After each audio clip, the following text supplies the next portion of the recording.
아멘. 할렐루야. 아멘. 할렐루야. 살아계셔서 지금도 우리와 함께 하신 하나님을 찬양합니다. 오늘도 하나님의 말씀을 사모하는 마음으로 이 예배 가운데 나온 사랑하는 성도님들을 환영하고 축복합니다. 하나님께서 말씀을 사모하며 나온 모든 성도님들에게 말씀 안에 담긴 하나님의 뜻을 깨달아 알게 하시고 그 가운데 위로와 평안을 얻게 하실 것을 믿습니다. 오늘은 이방을 향한 예언자 세 번째 시간으로 나훔서에 대해서 말씀을 같이 나눠보려고 합니다. 나훔서는 우리가 저번 주에 나눈 요나서와 닮은 점이 몇 가지 있습니다. 뭐가 닮았죠? 일단 두 글자라는 게 닮았죠. 요나 나훔. 그리고 나가 들어간다는 게 닮아 있습니다. 뭐 이런 얘기를 하려는 건 아니고요. 요나서와 나훔은 아수르의 니느웨를 향한 예언의 말씀이라는 점에서 참 많이 닮아 있습니다. 그런 의미에서 저번 주에 나눴던 요나서 이야기를 조금만 다시 해보려고 합니다. 하나님은 요나라는 선지자를 부르십니다. 그래서 니느웨를 심판하실 계획을 니느웨로 가서 선포하라고 명령하시죠. 그리고 우여곡절 끝에 요나가 니느웨로 갑니다. 그리고 이 심판의 메시지를 선포하죠. 요나서 3장 4절 말씀입니다. 요나서 3장 4절 말씀 같이 읽겠습니다. 시작. 요나가 그 성읍에 들어가서 하루 동안 다니며 외쳐 이르되 40일이 지나면 니느웨가 무너지리라 하였더니 40일이 지나면 니느웨가 멸망하리라 하고 요나가 선포하죠. 그런데 이게 진짜 성의 없는 선포였다는 것을 아십니까? 제가 저번에도 간단하게 이야기하긴 했지만 하루 동안 다니면서 선포했다라고 여기서 말씀이 나오지 않습니까? 근데 바로 앞절에 니느웨가 얼마나 큰 성읍인지가 나옵니다. 그게 3장 3절 말씀이거든요. 3장 3절 말씀 같이 읽겠습니다. 요나가 여호와의 말씀대로 일어나사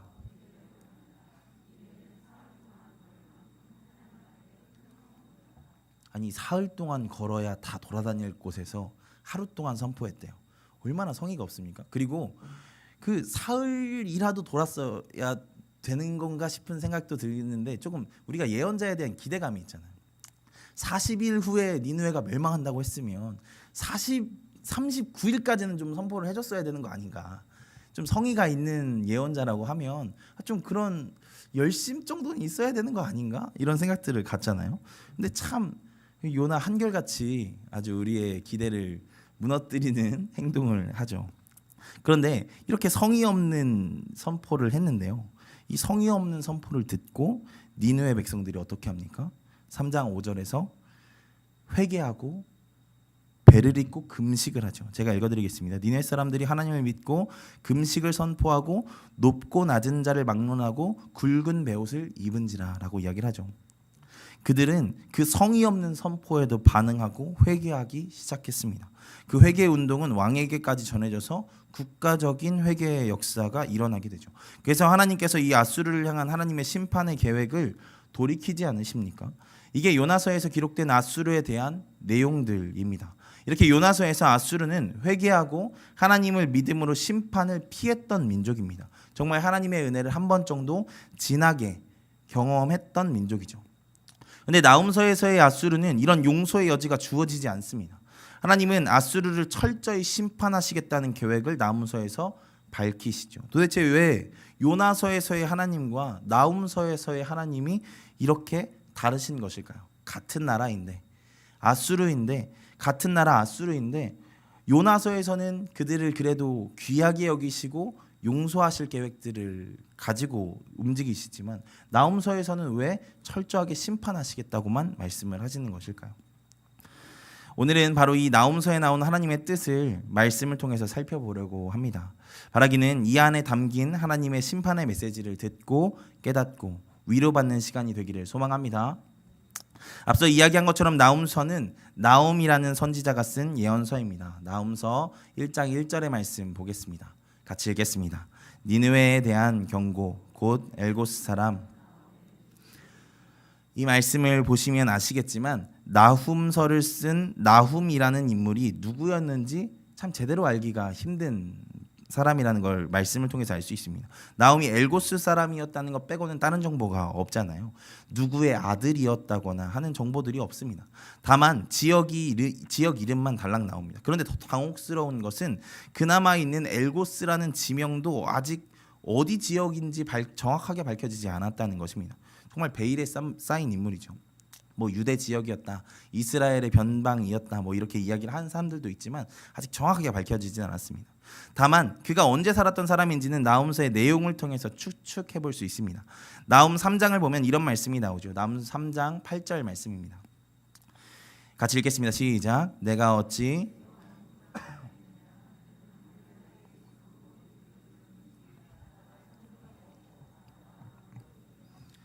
이 말씀에서 나오는 노아몬은 애굽의 테베라는 도시의 이름입니다. 애굽 많이 들어보셨죠? 애굽, 이집트는 4대 문명 중에 하나로 강성한 나라를 이루었던 나라입니다. 그런데 그 애굽의 중요 도시 중에 하나가 바로 이 노아몬 테베였습니다. 나일공 상류에 위치한 이 도시는 지금도 수많은 문화 유적들이 있는 곳이기도 하죠. 그만큼 그 당시에도 되게 중요한 그 도시였다는 것입니다. 그런데 그 노아몬 테베를 아수르가 기원전 663년에 무너뜨리죠. 그러니까 나훔은 적어도 노아몬이 무너졌다는 사실을 선지자가 알만한 시점에 쓰여졌다라는 것들을 생각해 볼 수 있겠죠. 그래서 많은 학자들이 나훔서 3장 8절을 볼 때 아수르가 노아몬을 무너뜨린 664년 이후에 나훔서가 쓰여졌을 것이라고 이야기를 하는 것입니다. 그리고 그로부터 50년 후 612년에 바벨론에 의해서 아수르가 멸망을 당합니다. 근데 나훔서가 아수르 니느웨의 멸망을 예언하듯 이야기를 하잖아요. 미래의 일을 이야기하듯 아직 무너지지 않은 상태였다는 것을 생각을 해볼 수 있겠죠. 그래서 아수르가 무너졌던 612년보다는 그 이전의 시기에 쓰여졌을 것이라고 추측합니다. 그래서 이 사이에 나훔서가 쓰이지 않았을까라고 학자들을 이야기하더라고요.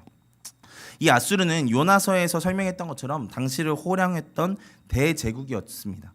우리에게 유명한 바벨론도 원래는 아수르보다 약한 나라였다고 하죠. 아수르는 기원전 2400년부터 있던 나라였습니다. 역사가 정말 깊죠. 이 아수르가 본격적으로 역사에 등장한 것은 기원전 1300년경부터라고 합니다. 그러다가 이스라엘이 속해 있던 서남아시아의 패권을 잡은 것은 기원전 8세기경부터죠. 지도를 한번 보여주시겠어요? 지도를 한번 보시면 여기에는 세 가지 색이 칠해져 있죠. 진한 녹색이 있고 초록색이 있고 연두색이 있습니다. 녹색은 8세기경 아수르가 이제 막 세력이 팽창하던 시기에 8세기경의 아수르이고, 그리고 그것보단 조금 진한 초록색은 북이스라엘을 먹을 때쯤이었던 720년 이 여간쯤의 아수르입니다. 그리고 연한 녹색까지 퍼졌던 것은 650년경의 아수르죠. 그러니까 애굽의 노아몬을 먹고 나서의 상태가 이 정도 엄청난 영토죠. 정말로 어쩌면 그 당시에 그 지역의 패권을 이 아수르가 갖고 있었다라고 해도 과언이 아닌 상황이었을 것입니다. 이렇게 엄청난 영토를 차지할 수 있었던 원동력은 그들이 가진 원활한 무역로를 통한 엄청난 자본이었습니다. 아까 보여드렸던 그 녹색 지도 지역에 뭐가 있냐면 유프라테스 강과 티그리스 강이 있습니다. 그 강의 이름은 많이 들어보셔서 아실 텐데요. 그 강의 상류에 자리 잡은 아수르는 그 강을 통해서 무역을 통해 부를 축적했다고 합니다. 얼마나 재물이 풍부했는지 오늘 말씀에 그 흔적들을 찾아볼 수 있어요. 오늘 말씀 2장 9절의 말씀 한번 보겠습니다. 2장 9절 말씀 같이 읽겠습니다. 시작. 은을 노략하라, 금을 노략하라.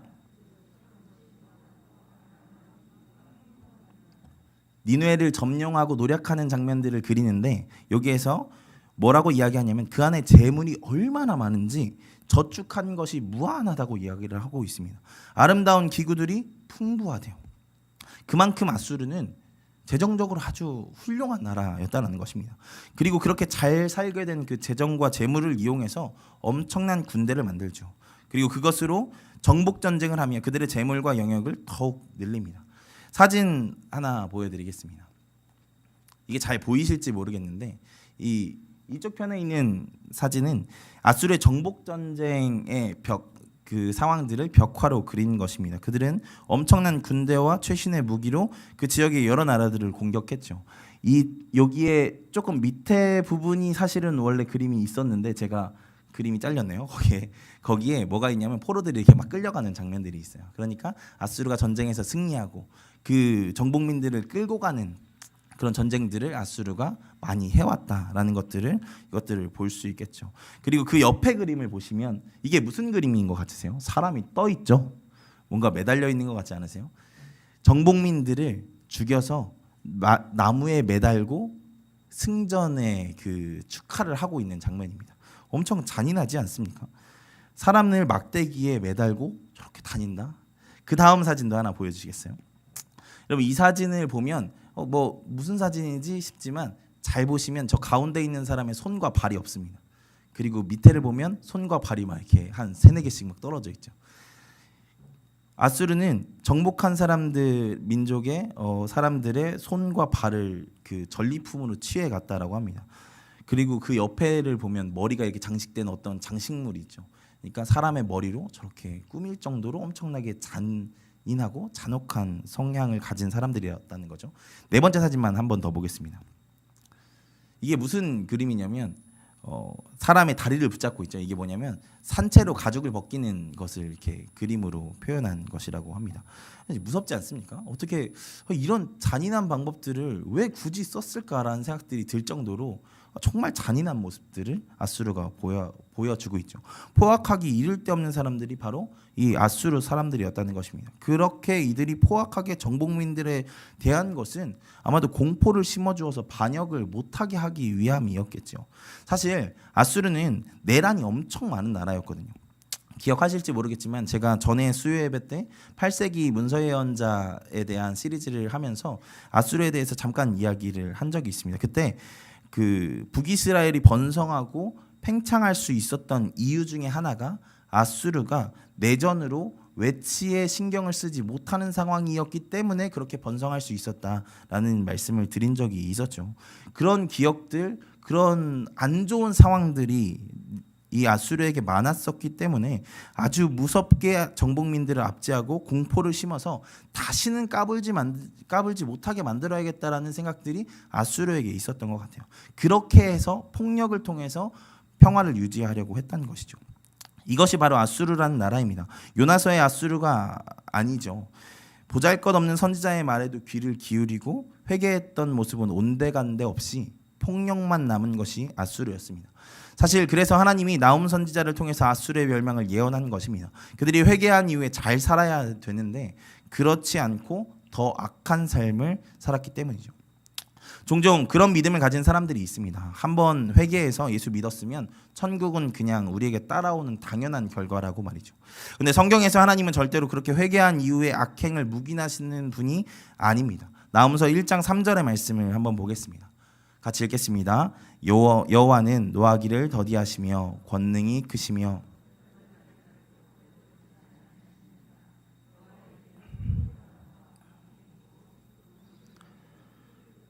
여기서 하나님은 분명히 이야기하시죠. 벌받을 자를 결코 내버려 두지 않으시는 하나님이라고 말입니다.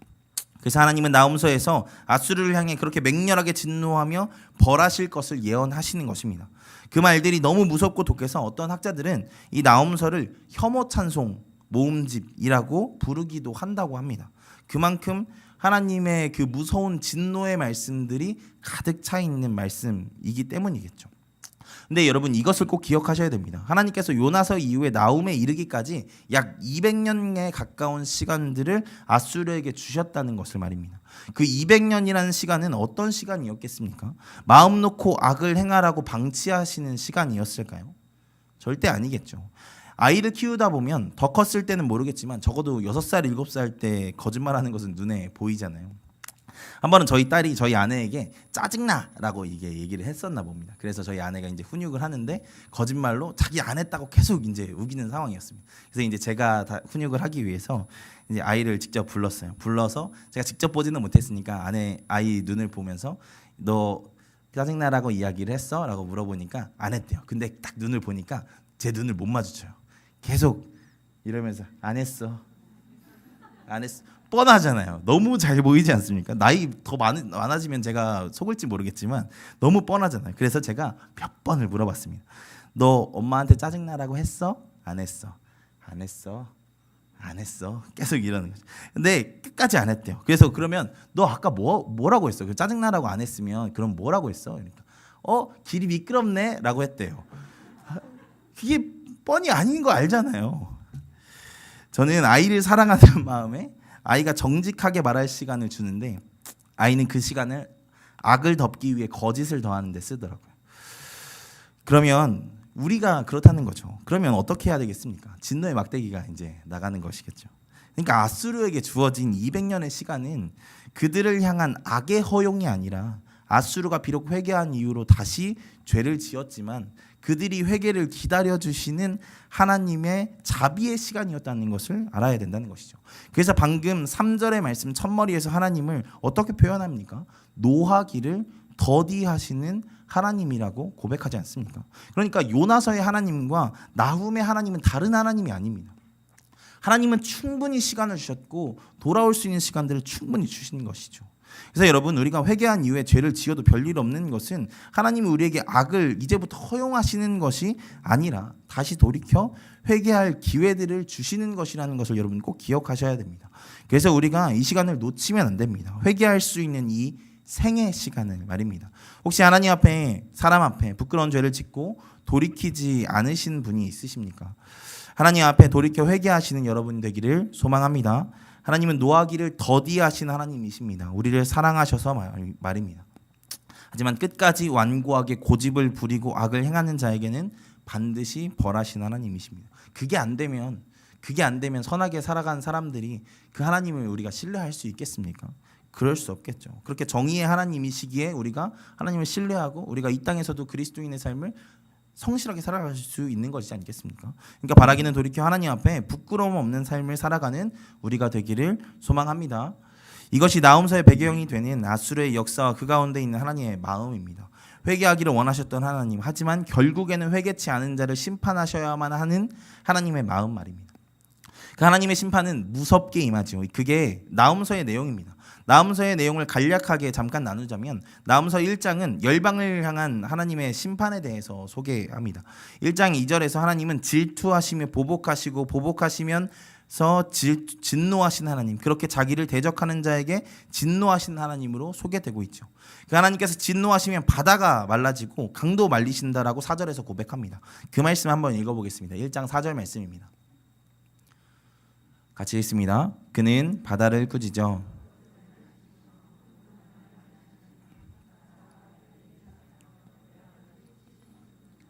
여기에서 바산, 갈멜, 레바논은 어떤 곳이냐면 가나안 땅에서 가장 기름진 곳입니다. 바산에 살찐 암소 막 이래가지고 우리가 성경에서 종종 보게 되잖아요. 그래서 어떤 분은 그렇게 표현하시더라고. 이것은 가뭄도 피해가는 곳이라고. 그만큼 풍요로운 곳이라는 것이죠. 근데 하나님께서 그 기름진 곳도 절대로 가뭄을 경험하지 않을 것만 같은 그곳도 하나님께서 쇠하고 마르게 하신다는 것입니다. 한마디로 하나님이 징계하시면 징계하지 못할 나라가 없다는 것을 그렇게 강조하시는 것입니다.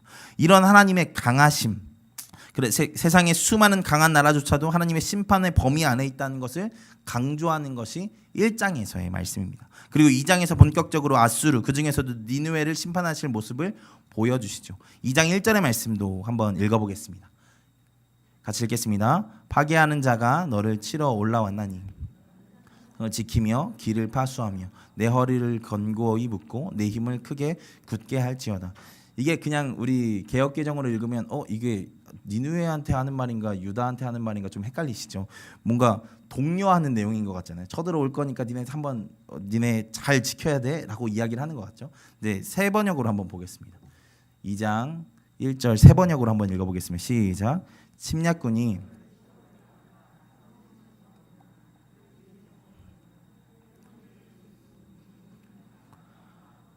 어투가 확 달라지죠. 한번 막아봐. 네가 막아볼 수 있으면, 막을 수 있으면 막아보라고 라는 말씀을 지금 여기서 하고 계시는 겁니다. 이렇게 말씀하시는 것입니다. 결국 하나님의 심판은 피할 수 없다는 것을 여기서 이야기를 하시는 것이죠. 그래서 3절과 4절의 말씀을 보면 병거와 쇠가 번쩍이고 창이 요동하며 병거가 미친 듯이 달린다라고 이야기를 하지 않습니까? 그렇게 아수르가 막아도 결국에는 짓밟히게 될 것이라는 것을 이렇게 예언하고 있는 것이죠. 그러면 하나님께서 누구를 통해서 아수르를 치십니까? 역사적으로 보면 바벨론과 메대가 힘을 합쳐서 아수르를 무찌릅니다. 그 바벨론 군대 군복이 빨간색이었대요. 그래서 3절에서 보면 병사들의 방패가 붉고 그의 무사들의 옷도 붉으며 뭐 이렇게 이야기를 하는 장면들이 이 바벨론의 군대들을 표현하는 것이라고 합니다. 그래서 3절의 말씀 그렇죠. 그 바벨론의 군대를 통해서 유린당하게 되는 것입니다. 그 가운데 하나님은 13절을 통해서 그렇게 바벨론의 군대를 사용해서 아수르를 망하게 하시지만 그것을 일으키시고 행하시는 분이 하나님이심을 계속해서 이야기를 해주고 있는 것입니다. 바벨론으로 너를 치지만 정작 치는 건 정말로 너를 징계하는 건 나야라는 것을 계속 얘기하시죠. 그게 2장 13절입니다. 2장 13절 말씀 같이 읽어보겠습니다. 시작. 만군의 여호와의 말씀에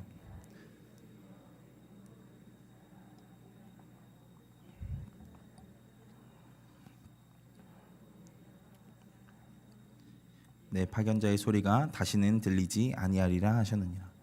만군의 하나님이 아수르의 대적이 되어서 병거를 불사르고 젊은이들이 죽게 되고 재물을 다 빼앗기게 될 것을 말씀하시죠. 이게 2장의 내용입니다. 하나님께서 이렇게 아수르를 벌하시겠다고 선언하시는 내용들이 2장에 기록되어 있죠.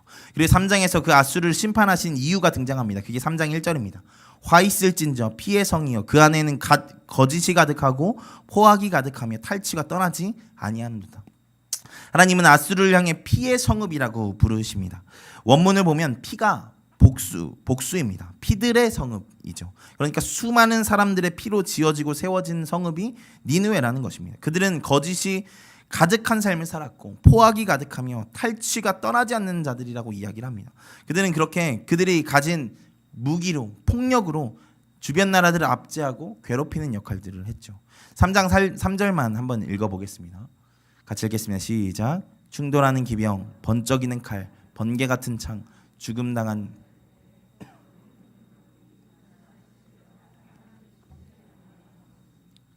아수르는 아까 벽화를 통해서도 봤지만 사람의 손과 발, 코와 귀를 자르고 눈을 파내는 악행들을 저질렀습니다. 그렇게 죽은 이들을 매달아 능욕하고 그 시체를 쌓아갔죠. 그게 발에 걸려서 넘어질 정도로 엄청나게 많았다는 것이 아수르였습니다. 그만큼 악행이 가득했던 것이 아수르라는 것이죠. 뿐만 아니라 그들은 그들의 이익을 위해 거짓말도 서슴지 않았습니다. 그것이 4절의 내용입니다. 그래서 하나님은 아수르를 심판하신다는 것입니다. 그날에 다 아무도 아수르를 돕지 못할 것입니다. 그들이 그렇게 의지하는 신들도 아수르를 돕지 못하지요. 그들은 쓸쓸히 패망하게 될 것입니다. 그들이 저지른 악행의 결과로 말입니다. 이렇게 나홈서는 열방을 심판하실 수 있는 하나님께서 아수르를 심판하시겠다는 것을 선언하시는 예언서입니다. 처음부터 끝까지 읽어보시면 아시겠지만 계속해서 무서운 심판의 메시지가 이어지죠. 그 하나님의 심판은 우리의 힘으로 세상의 어떤 힘으로도 대적할 수 없습니다. 사실 나홈서에서 이것을 많이 강조하죠. 아수르는 그럴 수 있을 것이라고 생각한 나라였습니다. 하나님의 심판을 내 힘으로 막아볼 수 있을 거라고 생각을 했던 나라예요. 앞서 이야기한 것처럼 엄청난 재물도 있었고요. 특별히 니느웨는 엄청나게 견고한 요새이자 성이었습니다. 성벽의 길이가요 13km나 됐대요. 높이가요 30m가 됐다고 합니다. 성벽의 두께는요 그 성벽 위를 마차 세대가 그냥 같이 달릴 수 있을 정도로 넓었대요. 그러니까 얼마나 성벽이 두껍고 넓고 높은 성벽입니까? 그리고 성벽 위에 수비탑만 1200개가 있었대요. 그러니까 거기를 어떻게 쳐들어갑니까? 그리고 그 앞에 그 강이 둘러싸여 있는 성이었는데 그 수로의 너비도 42m나 달했고 그리고 깊이는 18m나 됐다고 합니다. 그러니까 그 성을 어떻게 점령을 하고 쳐들어가겠어요?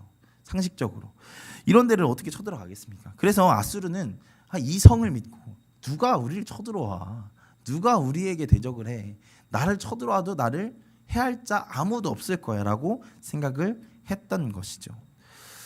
이런 자신감은 그 전에 남유다를 쳐들어왔을 때도 드러납니다. 열왕기하 18장을 보면요, 아수르가 남유다를 쳐들어와서 대부분의 성읍을 점령하고 라기스를 점령했다고 하는데 이거는 예루살렘 이외의 거의 대부분의 성읍을 점령했다라는 어떠한 표지입니다. 근데 그렇게 점령하고 나서 예루살렘만 남았을 때 이야기가 18장에 등장하는데 이때 아수르의 랍사게라는 사람이 항복을 받기 위해서 그 남유다 예루살렘에 오죠. 남유다와 히스기야 왕과 하나님을 그 성 앞에서 조롱합니다. 그 중에 18장 33절의 말씀을 한번 읽어보겠습니다. 같이 읽겠습니다. 시작. 민족의 신들 중에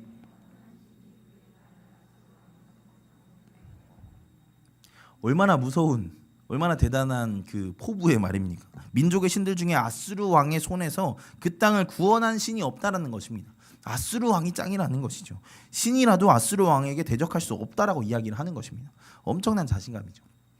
하지만 하나님은 그 자신감에 넘치는 아수르를 이렇게 조롱하십니다. 2장 11절의 말씀입니다. 이제 사자의 굴이 어디냐? 젊은 사자가 먹을 곳이 어디냐? 전에는 수사자와 암사자가 그 새끼 사자와 함께 거기서 다니되 그것들을 두렵게 할 자가 없었으며 이야기를 하죠. 아수르는 스스로를 사자라고 칭하던 나라였습니다. 그래서 여러 사자 조형물들도 아수르 곳곳에 있죠. 그런데 이제 그 사자의 굴이 어디냐고 물으십니다. 결국에는 아수르가 패망하게 될 것이라는 것이죠. 그 사자라 자부하던 그들의 거처를 잃어버릴 것이라고 이야기를 하는 것입니다. 정말 거짓골 당하게 될 것이라는 이야기를 하고 있는 것이죠. 앞서 읽었던 3장 8절에서도 아수르가 노아몬과 같이 멸망하게 될 것을 이야기하지 않습니까? 그 말씀 한번 다시 읽어보겠습니다. 같이 읽겠습니다. 3장 8절입니다. 내가 어찌 노아몬보다 낫겠느냐? 그는 강들 사이에 있으므로 물이 둘렀으니 바다가 성루가 되었고 바다가 방어벽이 되었으며 9절도 읽겠습니다. 구스와 애굽은 그의 힘이 강하여 붓과 르빔이 그를 돕는 자가 되었으니 노아몬은 바다가 성루이며 바다가 방어벽인 것 같던 애굽의 큰 도시였습니다. 게다가 애굽에는 든든한 동맹국들도 있었죠. 그게 구스와 붓과 루빔이었습니다. 바로 애굽의 든든한 동맹국들이었죠. 그런데 그들도 결국엔 무너졌죠. 그 성도 그들을 지키지 못했고 그들의 동맹국도 그 노아몬을 지키지 못했습니다. 이것처럼 너네도 망하게 될 것이라고 이야기를 하는 것입니다. 어쩌면 노아몬은 아수르의 되게 큰 자랑이었을 것입니다. 우리가 그런 도시도 멸망시켰던 나라야. 그런 도시도 무너뜨렸던 엄청난 군대야라고 아주 큰 자부심을 가지고 있었겠죠. 그런데 하나님은 그 자부심을 가지고 말씀하시는 것입니다. 너네 거기를 무너뜨렸던 것처럼 그 도시도 무너졌는데 니네는 안 무너질 거라고 생각을 하니? 라고 이야기를 하시면서 묻고 계시는 것이죠. 그리고 실제로 하나님은 바벨론 군사들을 통해서 아수르를 멸망시키십니다. 그들이 그렇게 자신하던 니느웨 성도 결국에는 함락됩니다. 그것도 아주 허무하게 말입니다. 오늘 말씀 2장 6절을 보면요, 강들의 수문이 열리고 왕국이 소멸될 것이라고 예언을 하죠. 이 말씀을 세 번역으로 다시 보면 강의 수문이 터지고 왕국이 휩쓸려 떠내려 간다라고 이야기를 하고 있습니다. 이게 실제로 일어납니다. 그리스 역사가 디오도루스가 기원전 1세기에 기록한 역사서에 따르면 니느웨가 성읍 양쪽에서 강물이 불어나서 성읍이 무너졌다라고 이야기를 합니다. 정말 나훔서의 말처럼 강의 수문이 터져서 왕국이 휩쓸려 가게 된 것이죠.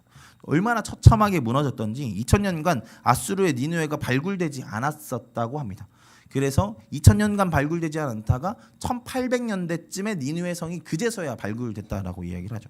얼마나 처참하게 무너졌으면 아까 말씀드렸잖아요. 그 높이가 30m고 폭이 그렇게 넓은 그 성벽이 어떻게 하면 발견이 안 될 수가 있을까 생각이 들잖아요.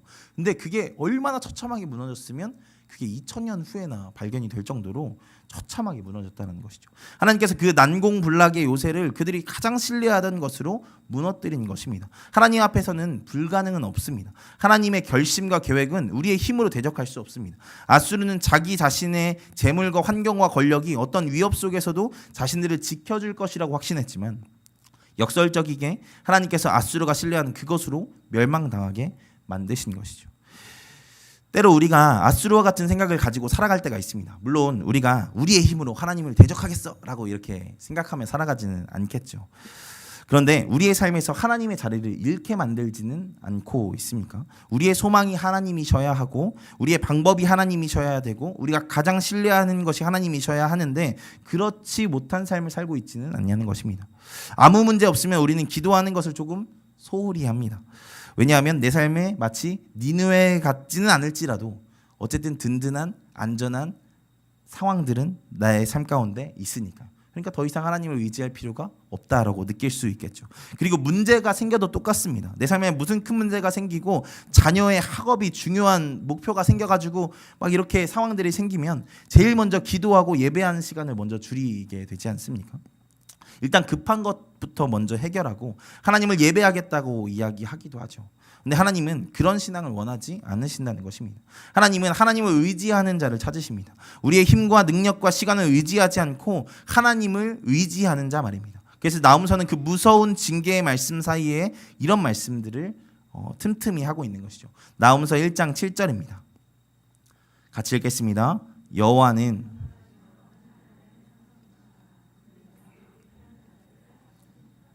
우리의 산성이 하나님이 되게 하라는 말씀을 하고 있지 않으십니까? 하나님께서 자기에게 피한한 자들을 아시고 지키신다고 말씀하시는 것입니다. 하나님을 의지하고 하나님이 우리의 뒷배되는 삶을 살라는 것이죠. 우리가 물리적으로 하나님을 대적하지 않는다고 아수르같이 살지 않는 것이 아니라 그렇게 하나님을 신뢰하지 않고 사는 것이 아수르 같은 삶이라는 것입니다.